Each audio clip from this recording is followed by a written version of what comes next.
Hello dear friends, this is DL Harry and welcome to our video. तो देखते हैं market में हमें कैसा मूवमेंट मिला और आज हमने कैसे ट्रेड किया और कल हम किन स्टॉक्स को देख सकते हैं। तो सबसे पहले हम बैंक निफ्टी को ही देख लेते हैं।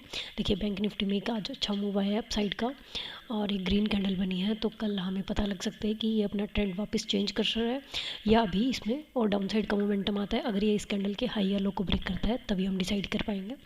अब हम चलते हैं अपने स्टॉक्स की तरफ और देख लेते हैं उनमें हमें कैसे मूवमेंट मिले। तो सबसे पहले हमारे पास है JSW स्टील। ये देखिए, JSW स्टील में एक बहुत ही अच्छा मोमेंटम आया आज। काफ़ी अच्छी ग्रीन कैंडल बनी है और हमें जो टारगेट्स डिसाइड किए थे ना कि सिर्फ आवरली टाइम फ्रेम पे बल्कि डेली टाइम फ्रेम पे भी हमें वो टारगेट अचीव हुए हैं। आवरली टाइम फ्रेम पे भी हम एक बार देख लेते हैं। देखिए, फर्स्ट कैंडल ही काफ़ी अच्छी बनी और उसके बाद में कंसोलिडेशन जोन में चला गया। तो मतलब हम एक अच्छा टारगेट लेकर कभी भी एंट्री कर सकते थे फुल डे में। RSI ने पूरा एग्जॉस्ट किया है आवरली टाइम फ्रेम में भी। अब हम 15 मिनट के टाइम फ्रेम पे चलते हैं और देखते हैं कि ट्रेड कैसे किया हमने इसको। तो यहाँ पर आप देख सकते हैं कि RSI आज पूरा एग्जॉस्ट हुआ है। ये देखिए, ये फर्स्ट कैंडल थी आज की ओपनिंग। तो यहाँ पर जब ये ओपन हुआ वो कल वाली कैंडल के इनसाइड में ही ओपन हो गया। तो हमें एक एंट्री पॉइंट समझ में आ रहा था कि अगर वो यहाँ लो को ब्रेक करता है तो हमें डाउन साइड का मोमेंटम मिलेगा, या फिर आप ये ट्रेंड लाइन भी ड्रॉ कर सकते थे कि जैसे ही ये इस लाइन को ब्रेक करेगा हम अप साइड डाउन साइड का एक मोमेंटम देख सकते हैं। लेकिन इसने इस लाइन को ब्रेक नहीं किया और अप साइड में ब्रेक किया। तो अप साइड जैसे ही इसने ब्रेक किया 662 यहाँ पर मेरी एंट्री हो गई थी इसमें, क्योंकि इसने डाउन साइड का मूव नहीं दिखाया था और RSI भी 60 को क्रॉस कर चुका था। उसके बाद देखिए, मेरे पास जो सीधा टारगेट निकल कर आया था वो मैंने आपको बताया था कि 672 का टारगेट है। 670 तक आप जा सकते हैं सेफली, उसके बाद आप सिर्फ ट्रेल कीजिए। तो इस कैंडल ने आप देख सकते हैं कि 669.60 लगाया। उसके बाद में मुझे एक अच्छा प्रॉफिट इसमें ऑलरेडी हो रहा था विदाउट एनी बिग SL। तो यहाँ पर मुझे ऑलरेडी अच्छा प्रॉफिट हो रहा था, तो मुझे सिर्फ SL को ट्रेल करना था। मैंने अपना प्रॉफिट कुछ बुक किया और इस कैंडल का जो हाफ प्राइस होता है वहाँ पर मैंने अपना SL ट्रेल कर दिया। उसके बाद देखिए, फिर सेकंड कैंडल बना और मुझे एग्ज़िट का कहीं भी उसमें सिग्नल नहीं दिया। और उसके बाद फिर अपसाइड की मूवमेंट हुई और फिर ये जो सिग्नल आया वो यहाँ जाकर आया। तो 686.60 अगर आप चाहे तो इसी जोन में भी एग्जिट कर सकते थे अगर आप जल्दी में है तो। अदरवाइज़ आपका जो एग्जिट बनता है वो यहीं पर बनता है 686 से 687 के बीच में। तो कितना अच्छा मोमेंटम आज हमें JSW स्टील ने मॉर्निंग में ही दे दिया था। तो ये एक बहुत ही शानदार ट्रेड रही आज की हमारी। अब हम चलते हैं नेक्स्ट स्टॉक की तरफ। हमारे पास नेक्स्ट स्टॉक था विप्रो में देखिए, आज एक ज़्यादा अच्छी मूवमेंट हमें देखने को नहीं मिली, लेकिन फिर भी इसने काफ़ी अच्छे टारगेट्स हमें 15 मिनट के टाइम फ्रेम में दे दिए हैं। 40 पर RSI ने सपोर्ट लिया है। आवरली टाइम फ्रेम में ये अभी भी 40 के नीचे ही ट्रेड कर रहा है। अब हम देख लेते हैं 15 मिनट के टाइम फ्रेम में कि इसने हमें कैसी ट्रेड दी। तो ये देखिए, जो फर्स्ट कैंडल बनी ये सेफ़ नहीं थी बिल्कुल भी, बिकॉज गैप डाउन ओपन हुआ था और फिर एक लो लगाने के लिए जा रहा था। तो ऐसे में अगर आप ओपन और हाई सेम देखकर डाउन साइड का मूवमेंट लेते हैं तो आपको उसी में ही एग्जिट करना पड़ेगा फर्स्ट 5 मिनट्स में। ये आप देख सकते हैं, पहली 5 मिनट की कैंडल है।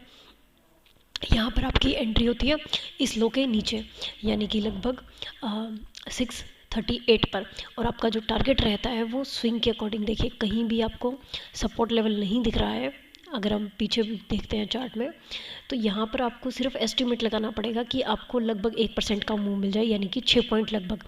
और ये देखिए, इस कैंडल ने आपको 6 पॉइंट से ज़्यादा दिए हैं, तो आप आराम से एग्जिट कर सकते थे। तो ये ट्रेड हमने नहीं लिया बिकॉज विप्रो में हमें काफ़ी अच्छा ट्रेड मिल गया था मॉर्निंग में। तो ये देखिए, फिर जो नेक्स्ट जो ट्रेड होती है वो इस तरीके से होती है कि ये ब्रेक होते ही आप अपना ट्रेड ले सकते हैं। अगर हम 15 मिनट के टाइम फ्रेम की बात करें तो मेरी जो ट्रेड एग्जीक्यूट हुई थी वो 640 पर हुई थी इस कैंडल का हाई ब्रेक होने के बाद, और मेरा जो लो रहा जो SL रहा वो इसी कैंडल का लो रहा, यानी कि 636.50 के समथिंग।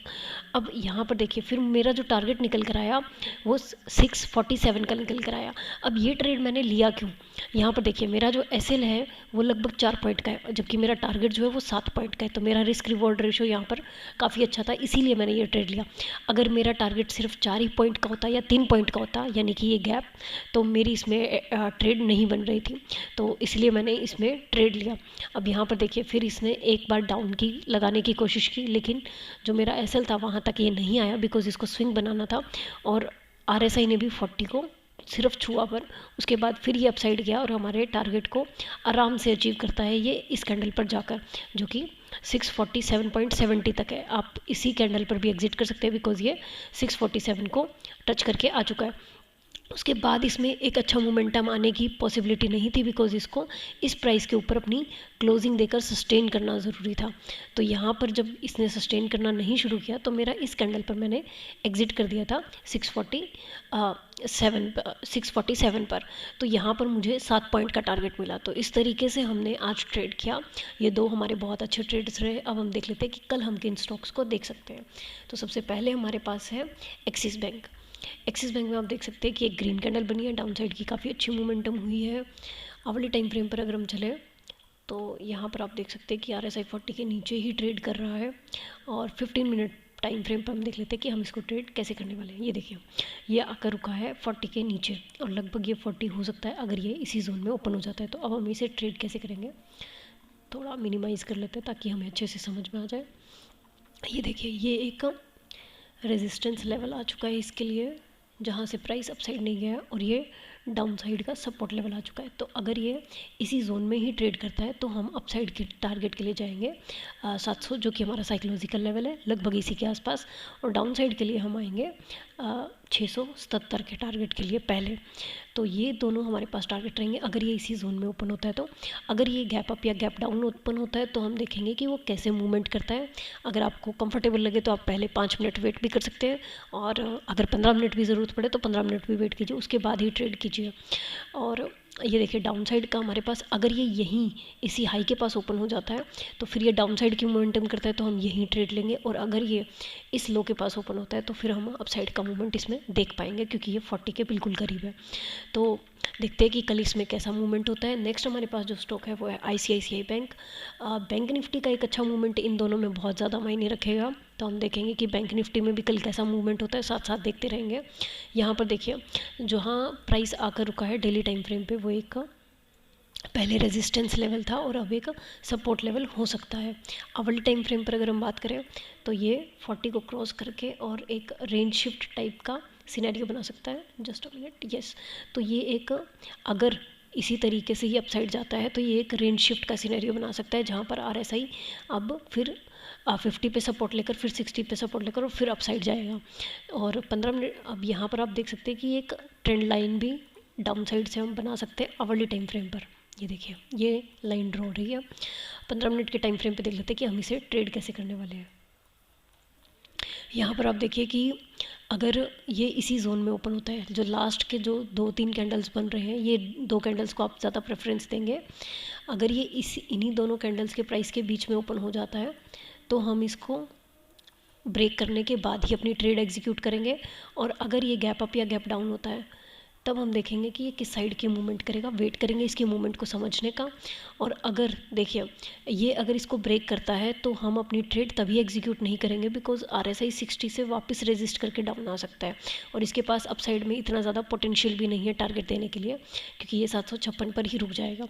तो हमें चाहिए कि एक बार ये 756 को अपने ब्रेक कर लें, ताकि फिर हमें अपसाइड में 762 का और उसके बाद हमें लगभग 768 का टारगेट मिल जाए।